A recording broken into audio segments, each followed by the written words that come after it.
So I did my BSc in mathematics from here. I got a gold medal for that, but 1 year before that I had flunked.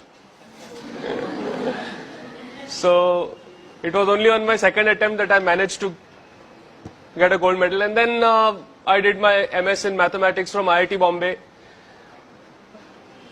And after that I thought it would be much more interesting to teach people meditation and make them happy rather than teach them maths and make them miserable. You know? So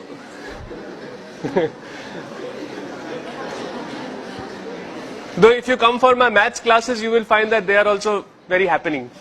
Yeah. Now, today I thought I would just go a little bit into ancient history. Yeah. And then come to where we are today.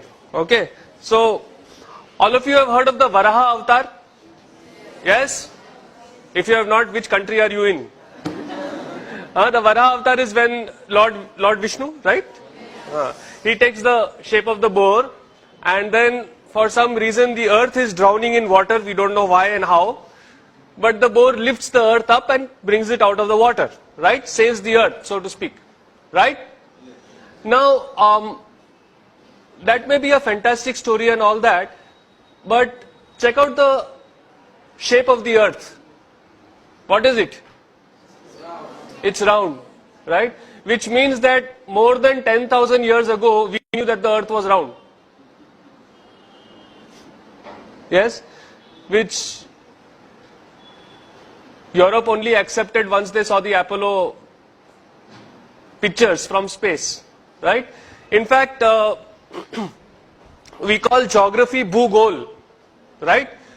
It is goal, round. Isn't it? It's not Bhutatte. Right? Okay? It is Bhugol. Okay? So we knew a very long time ago that the earth was round. And then we call the earth Jagat. Jagat means what? Jiski gati hai wo, meaning that which moves. Right? So, we knew that the earth was round. We knew that it was not stationary, that it was moving. And this was thousands of years ago. Yes? Interesting, huh? Okay. Okay. Let's go a little bit into space. Now there is this star called Antares. Okay, Antares. Ares means Mars. Red. This is also a red star, so it is called Antares. We like Mars. Okay. Now it is the 15th or 16th brightest object in the sky. Alright. Yet our elders, our ancients, they called it Jeshta. Okay. Now what does Jeshta mean? You know what Jeshta means? Jeshta means the biggest, the oldest, the eldest. Now why would they call the 15th brightest object? Meaning there are many more brighter objects than this star in the sky. Why would they call it the biggest? Yes? Intuitively, something that is brighter should be bigger. Yes or no? Right? But they called this one, the 15th brightest, they called it the biggest. Turns out they were right. It is 40,000 times bigger than our sun. In fact, it is one of the biggest objects known to man. Yes? Now, just imagine, you've got this group of people who have managed to name a star the biggest, and this was 5,000-7,000 years ago. Yeah? Which is just a point in the sky. Okay? Okay. Not done with stars yet. Heard about the Great Bear, the Big Bear constellation? Yes? Okay. So, we are interested in that star. Okay. It is actually not a star, it is two stars. Yeah? Now, this itself is a big deal. To figure out that that particular point of light in the sky is two stars. Okay. And it is called the Arundhati Vasishta. It's called Arundhati Vasishta. And in South India, there is a tradition where after marriage, yeah, the husband and wife are supposed to go out in the night and look at this particular star. Okay, now, funny tradition. Right? Okay. Now, most twin star systems rotate like this, like one star is in the middle and the other star is going around it. This is definitely not the way a husband and wife should be. Isn't it? Right? But Arundhati Vasishtha, this particular system moves like that. Now, first, to figure out that that is a twin star system. Second, to figure out that it rotates in this way and not in that way. This is not something which is easy or obvious, is it? Yes? Third, to do it without telescopes. Yeah? Okay, metallurgy.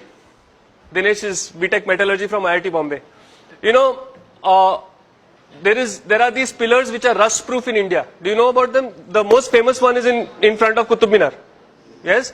This is a 1,000-year pillar, 1,000 years old, and even the pollution of Delhi has not touched it. Yeah? It is still not rusting. Yeah? And the other one, this is near Bangalore, in Kollur. Yeah? Where there is 750 centimeters of rain a year, 6 to 8 months a year, and this has been there for 2,400 years. Yeah? And it is rust proof, no rusting.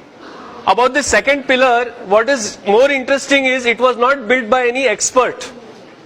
It was built by the tribal, the aboriginals of that area to welcome Adi Shankaracharya when he came to their village. Yeah?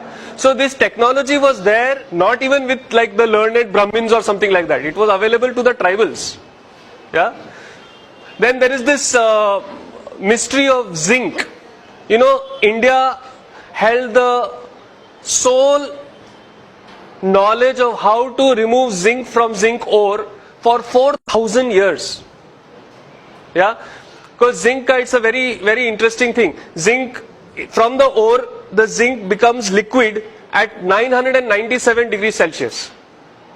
But that same zinc then vaporizes and becomes gas at 1000 degrees Celsius. So it is only a 3-degree window that you have to pull that zinc out. And it is incredibly difficult. Yeah? You know what we did? It was very interesting.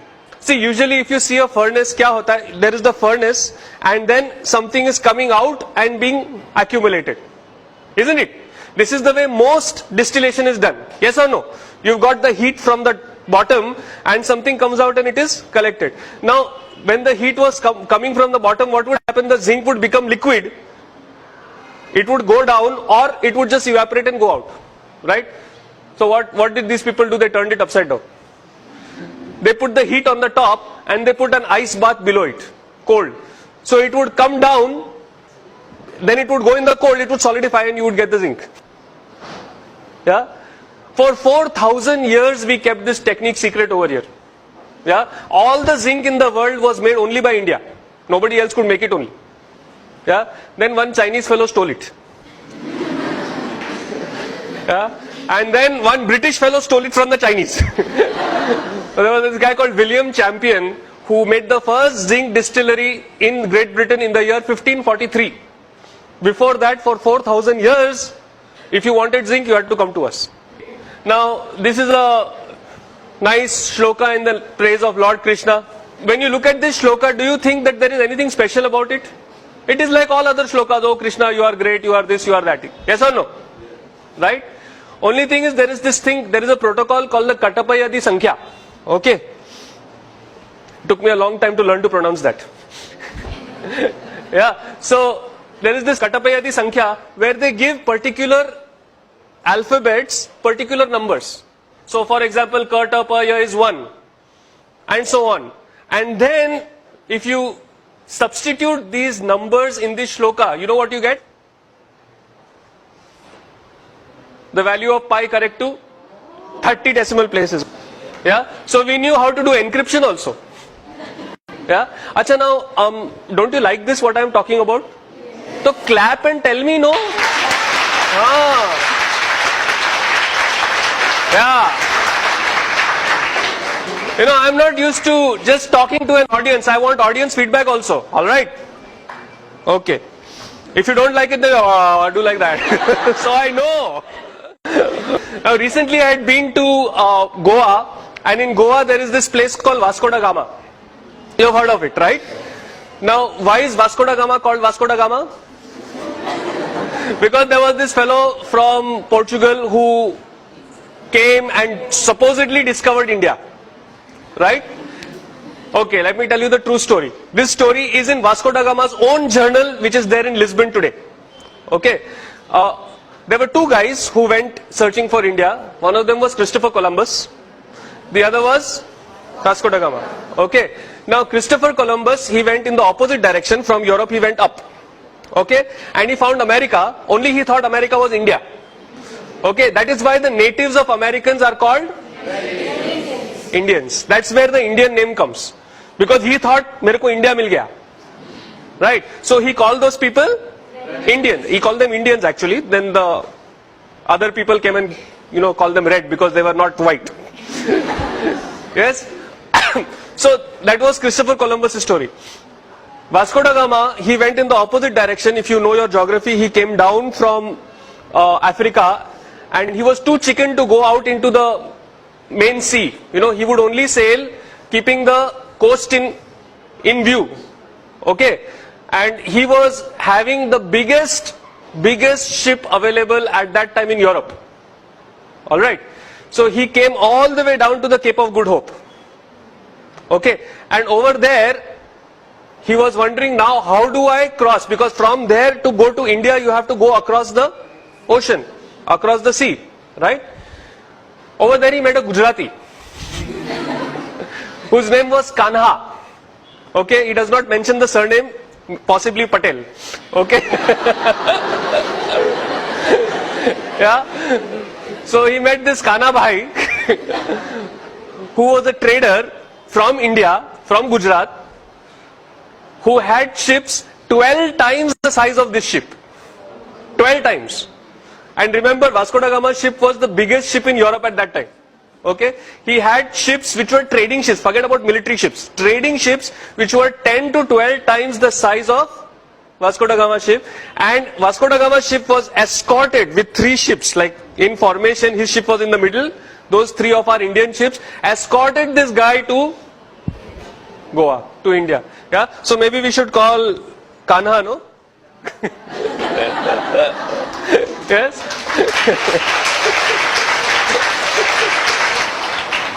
Now, I mean, we could go on and on and on. The amount of history, the amount of knowledge that this country had was phenomenal. Absolutely phenomenal. Yeah. And what was even more phenomenal was these guys had this knowledge 5, 7, 10,000 years ago.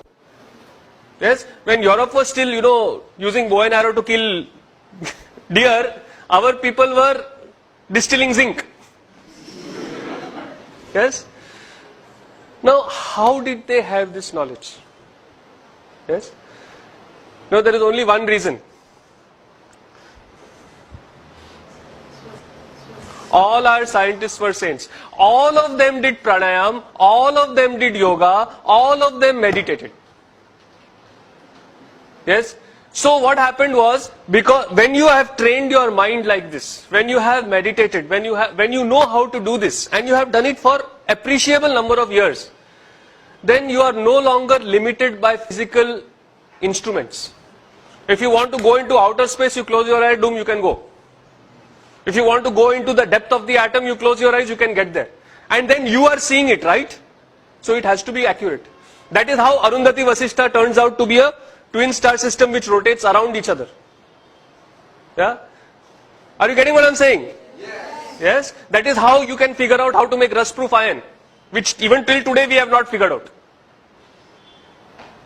Yeah?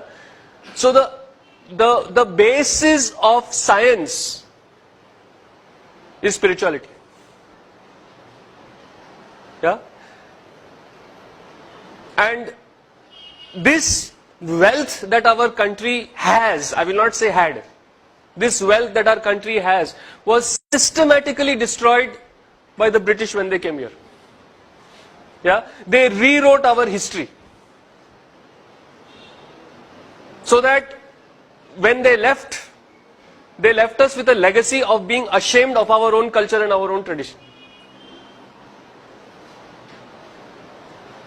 Yes, in Delhi we know this very cute old couple. uncle is 81 years old, auntie is 71 years old, and they will be celebrating their 50th wedding anniversary like next year.